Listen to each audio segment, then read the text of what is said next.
भगवान श्री स्वामी नारायण नीलकंठ वर्णी के रूप में कल्याण यात्रा करते हुए दक्षिण भारत में आगे बढ़ चले।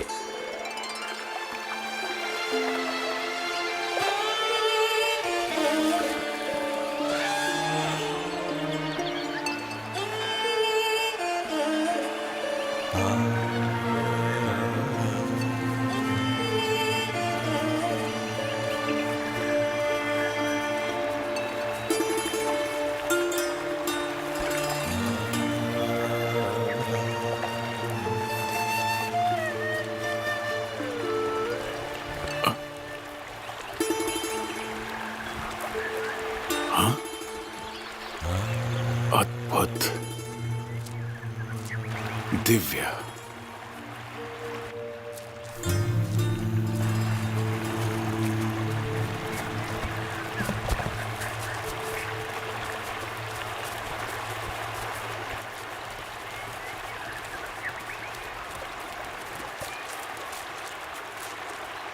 कौन है ये? कौन हो सकते हैं? प्रणाम देवतालु। यहां से जाते हुए अचानक ही अलौकिक दिव्यता की अनुभूति हुई और आपको देखते ही मेरे अंतर मन ने कह दिया कि समग्र दिव्यता का स्रोत आप ही हैं। देवतालु, आप हैं कौन? प्रणाम। आप मुझे नीलकंठ वर्णी बुला सकते हैं। नीलकंठ वर्णी?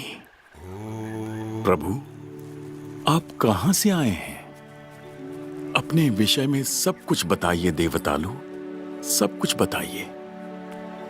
मैंने संवत 1837 की चैत्र शुक्ल नवमी के दिन उत्तर भारत में छपिया गांव में बाल घनश्याम के रूप में मनुष्य जन्म धारण किया। बाल्यकाल छपिया और अयोध्या में बिताया और 11 वर्ष की आयु में संसार के सारे बंधनों को त्याग कर नीलकंठ वर्णी के रूप में मैंने मेरी अनंत यात्रा प्रारंभ की, जिससे मैं मुमुक्षुओं को मिलकर उन्हें आत्यंतिक कल्याण के मार्ग पर प्रेरित कर सकूं।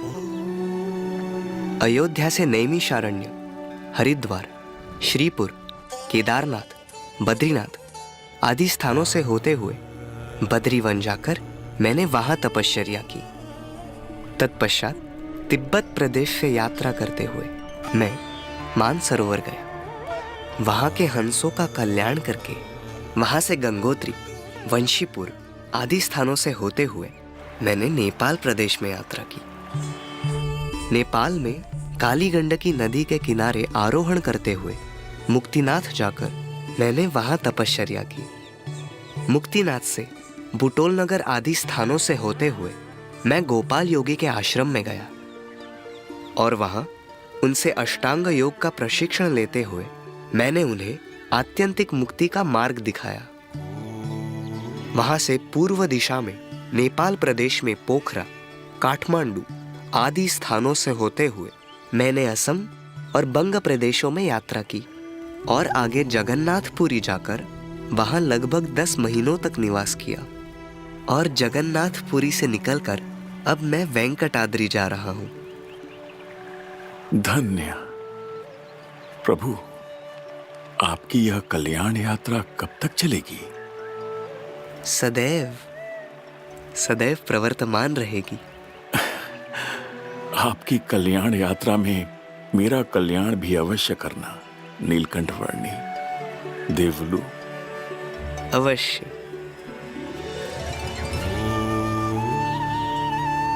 नीलकंठ वर्णी अपनी कल्याण यात्रा को आगे बढ़ाते हुए आ पहुंचे दक्षिण भारत के प्रसिद्ध तीर्थ तिरुपति बालाजी।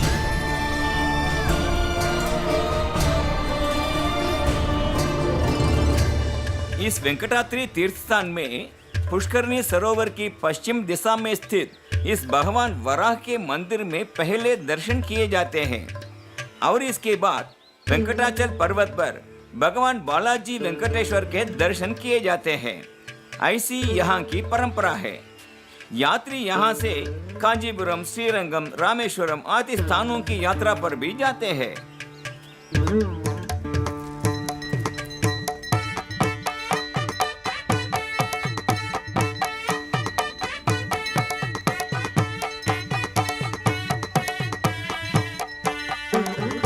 श्रीमन्नारायण नारायण हरि हरि, श्रीमन्नारायण नारायण हरि हरि।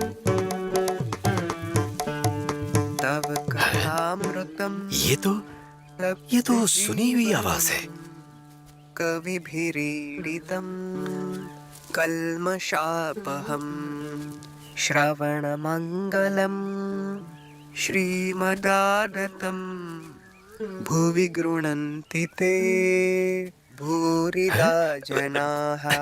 हे, सच बता, तू तो कुछ साल पहले अयोध्या से घर छोड़कर निकल गया था।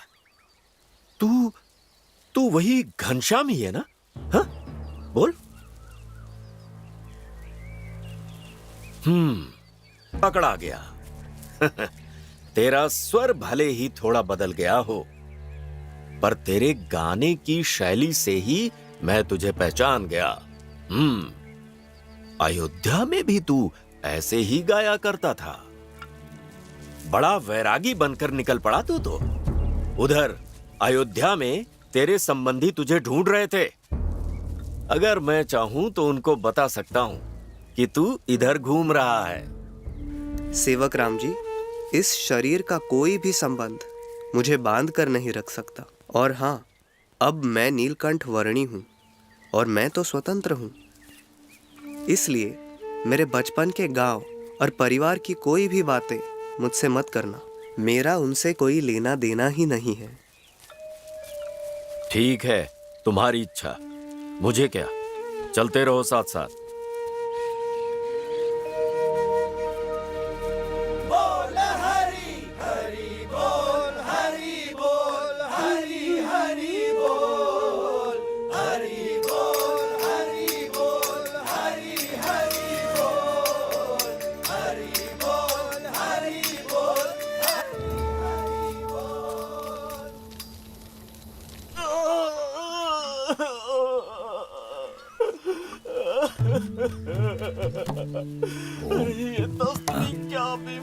अरे, ये कौन रो रहा है?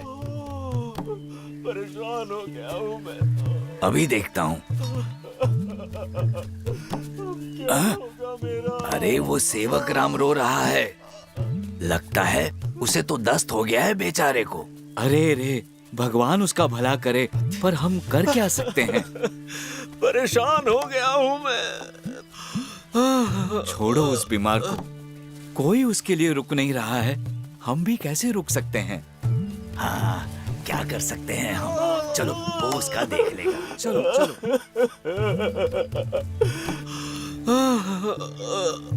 कोई चिंता मत रखिए सेवक राम जी, मैं आपकी सेवा कर लूंगा, क्योंकि आप भगवान के अच्छे भक्त बनने के मार्ग पर चल रहे हो, भागवत के कथाकार हो, और आप जो गोपिका गीत गाते रहते हो वह भी मुझे अच्छा लगता है। चलो, अच्छा हुआ तुम आ गए।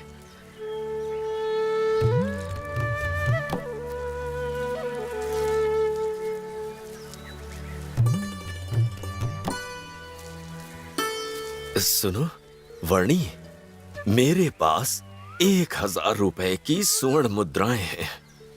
मैं तुम्हें धन देता रहूंगा और तुम मेरे धन से घी, गुड़, शक्कर, आटा वगैरह खरीद कर मेरे लिए बढ़िया रसोई बनाते रहना, समझ गए? और हाँ, तुम्हारे लिए भी अलग से भिक्षा मांग कर तुम्हारे खाने पीने का भी कुछ न कुछ जुगाड़ करते रहना, ठीक है? जी ठीक है। हाँ, बढ़िया। हाँ।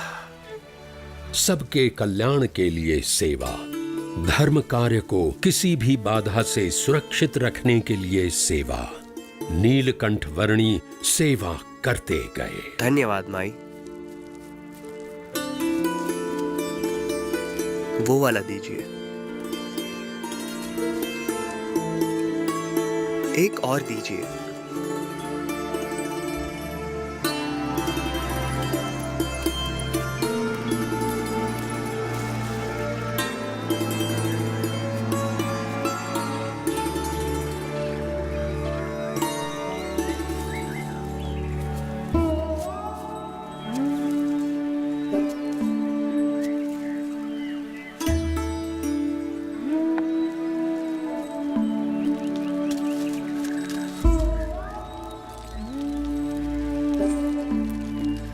जो भगवान की भक्ति संबंधित कुछ भी अच्छा कार्य करता हो, उसकी सेवा करना मुझे अच्छा लगता है।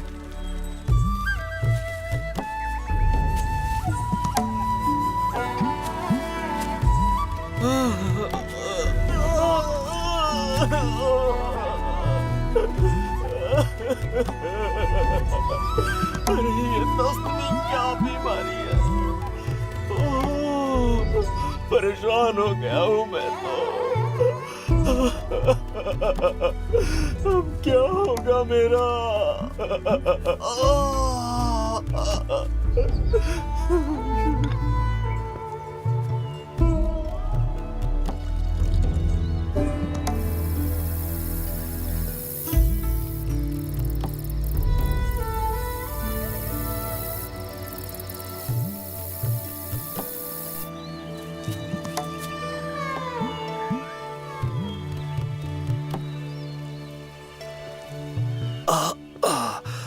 बहुत दर्द हो रहा है। आपको दस्त हो गया है। उसके कारण यदि ये बिछौना भी गंदा हो जाए तो चिंता मत करना, मैं ऐसे और बिछौने भी तैयार कर दूंगा। हाँ हाँ हाँ, ठीक है, कर देना।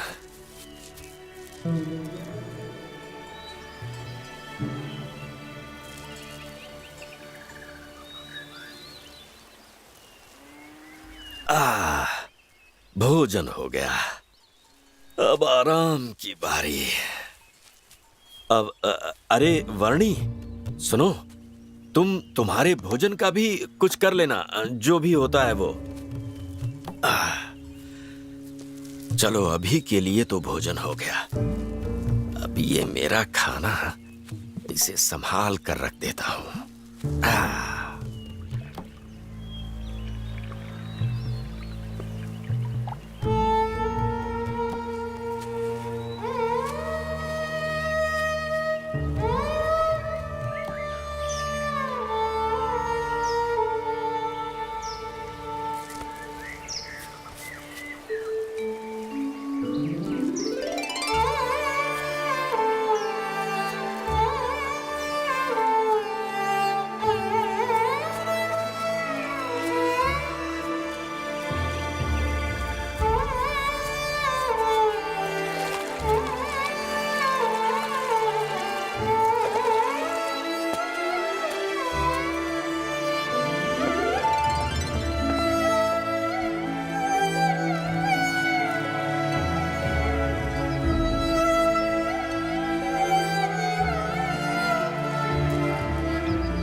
अरे वाह नीलकंठ, आज भी ये घी बढ़िया लेकर आए हो तुम। लाओ लाओ, ये घी मुझे दे दो। हाँ, ये सारे व्यंजनों पर लगाकर मैं इसे खाता हूं। ये थोड़ा रोटी पर, और ये लड्डू पर, ये और ये थोड़ा चावल में भी। आहा, क्या खुशबू है। वाह वर्णी वाह, मजा आ गया।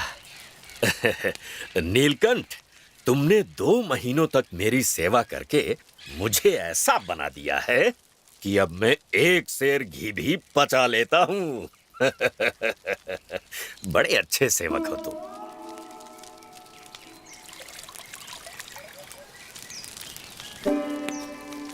अब तुम भी खाना खा लो, तब तक मैं अपना सारा सामान बांध लेता हूं।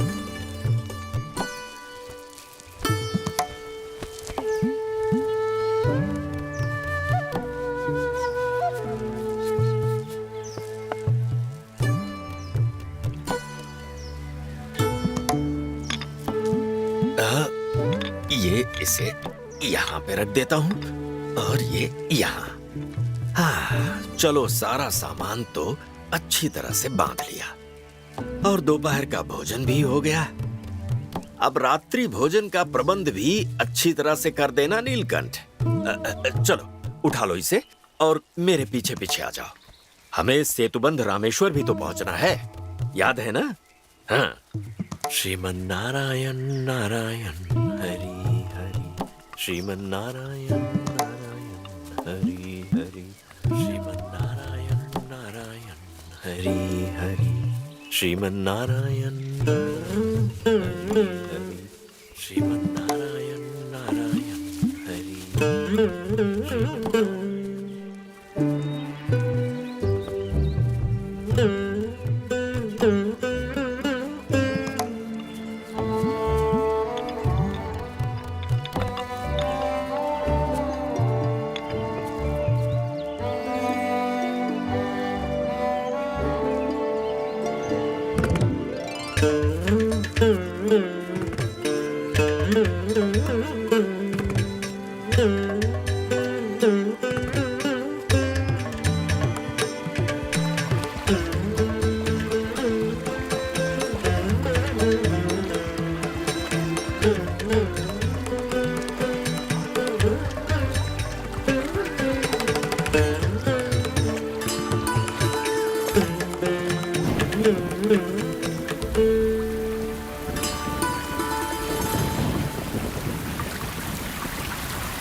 भगवान सर्वेश्वर स्वामी पाहि पाहि पाहि।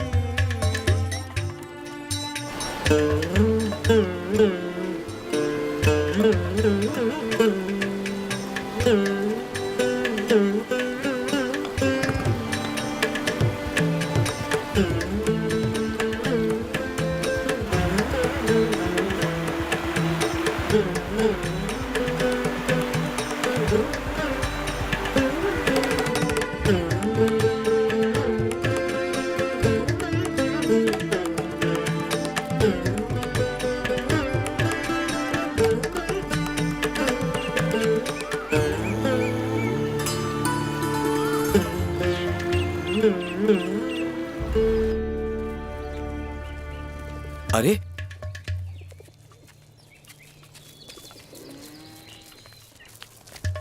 क्या महाराज, अकेले? क्यों, छोड़ दिया उस सेवक राम को? थक गए ना उसकी सेवा करते करते। भगवान के सच्चे भक्तों की सेवा करने से मैं कभी थकता नहीं हूँ। पर सेवक राम की निस्वार्थ भाव से इतनी सेवा करके मिल भी क्या गया? हाँ, कुछ भी नहीं। और इसीलिए तो उस सेवक राम को छोड़ दिया है ना? नहीं, उसने मेरा ध्यान नहीं रखा, मेरा आदर नहीं किया या मेरी कोई प्रशंसा नहीं की। उससे बुरा मानकर मैंने उसे नहीं छोड़ा, परंतु उसे कृतघ्नि मानकर मैंने उसे छोड़ दिया। कृतघ्नि मतलब? जो व्यक्ति अपनी निस्वार्थ सेवा करने वाले को गंभीरता से नहीं लेता है और उसके हर पुरुषार्थ को अनदेखा करके, उसके हर उपकार को भूलकर बस उसकी निस्वार्थ सेवा का अनुचित लाभ उठाता ही रहता है, उसे कृतघ्नि कहते हैं, यानी कि अकृतघ्न। सेवक राम 2 महीनों तक मुझसे सेवा करवाता ही रहा, पर उसने कभी भी ये नहीं कहा कि मेरे पास इतना सारा धन है तो उससे हम दोनों के लिए सामान लाकर रसोई बनाओ और तुम भी मेरे साथ ही भोजन कर लो। जबकि वह देखता था कि कभी कभी मेरे लिए भिक्षा न मिलने के कारण मैं भूखा रहता था और वह संपूर्ण स्वस्थ हो गया, उसके बाद भी उसका एक मन वजन का सामान भी मेरे पास ही उठवाता रहा, जबकि मेरा तो ऐसा स्वभाव रहा है कि वजन के नाम पर मैं तो एक रुमाल भी अपने लिए नहीं रखता। और इतना कुछ करवाने के बाद भी उसने कभी भी मुझे एक रत्ती भर जितना भी भोजन नहीं दिया। वैसे भी सेवक राम अब स्वस्थ है और अब वो अपनी देखभाल स्वयं अच्छे से कर सकता है। अच्छा, ये बताओ कि यहाँ से रामेश्वर कैसे पहुंचा जा सकता है? यहाँ से थोड़ा आगे कांचीपुरम आएगा, उससे आगे रामानुजाचार्य की तीर्थ भूमि श्रीरंग क्षेत्र का मार्ग ले लीजिएगा और वहां से और आगे सेतुबंध रामेश्वर का मार्ग पूछ लीजिएगा। ठीक है, धन्यवाद।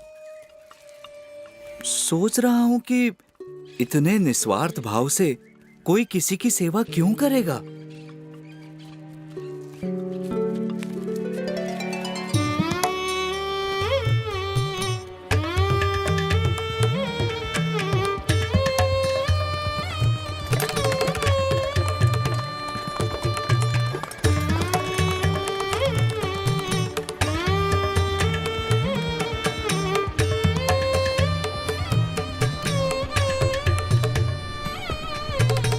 अपनी कल्याण यात्रा में नीलकंठ वर्णी आ पहुंचे शिव कांची।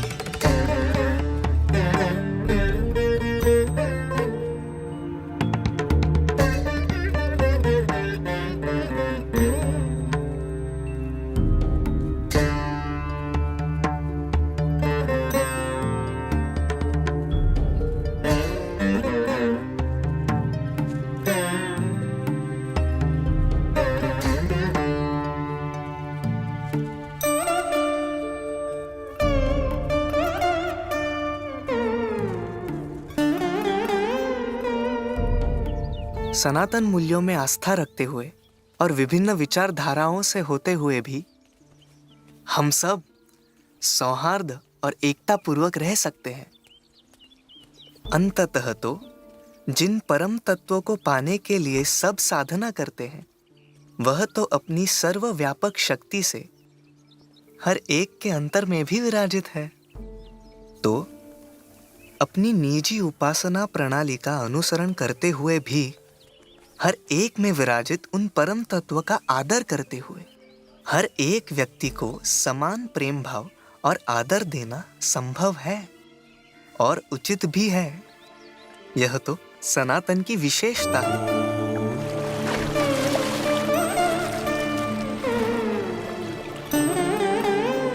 नीलकंठ वर्णी विष्णु कांची पधारे।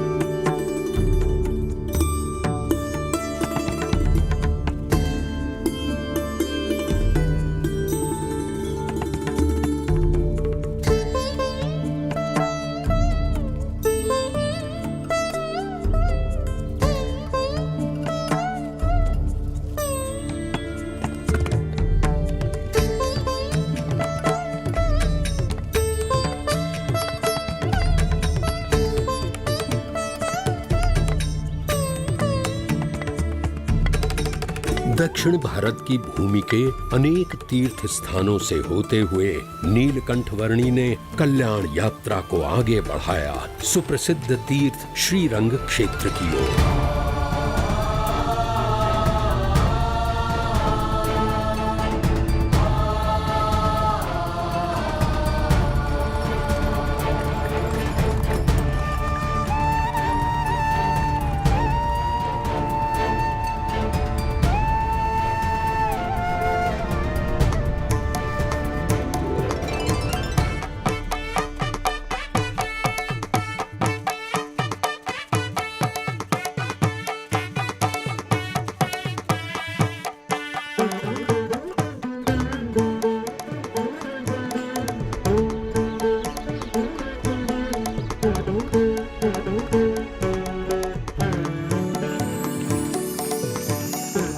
कुंभकोणम मंदिर नीलकंठ वर्णी की कल्याण यात्रा का अगला पड़ाव बना।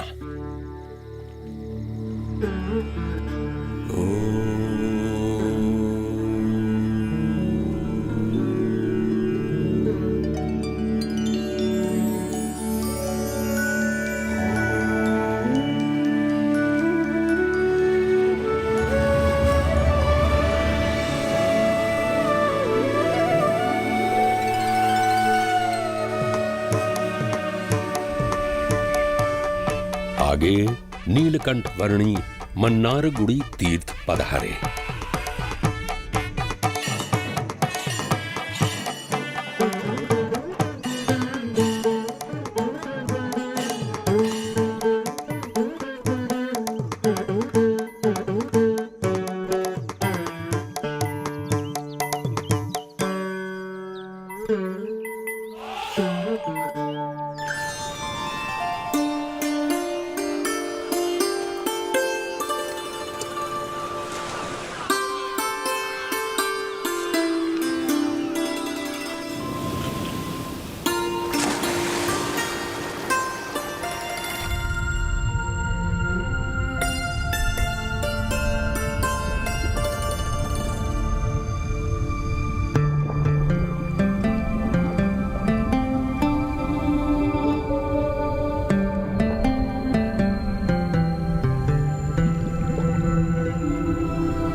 नीलकंठ वर्णी रामेश्वरम पधारे।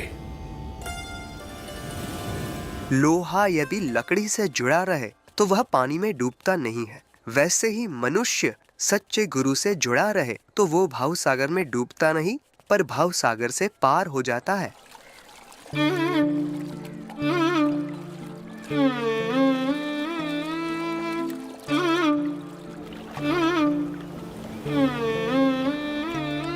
कल्याण यात्रा में नीलकंठ वर्णी आगे धनुष कोड़ी पधारे।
नीलकंठ वर्णी दर्भशयनम तीर्थ पधारे।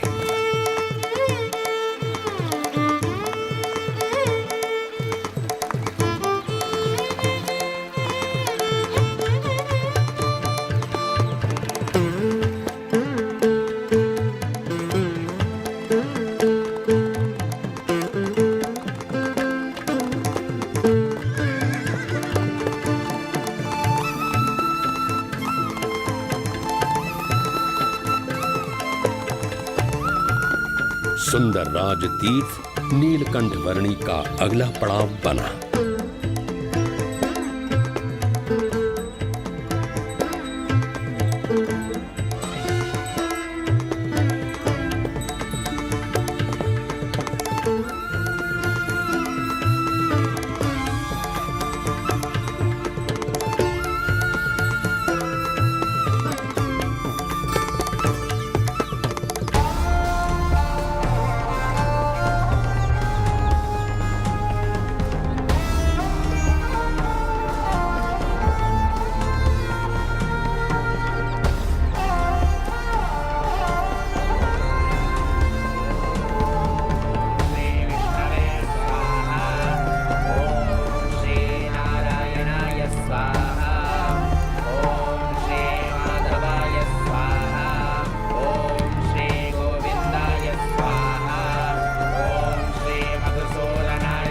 दक्षिण भारत में आगे यात्रा करते हुए नीलकंठ वर्णी मदुरई तीर्थ पधारे।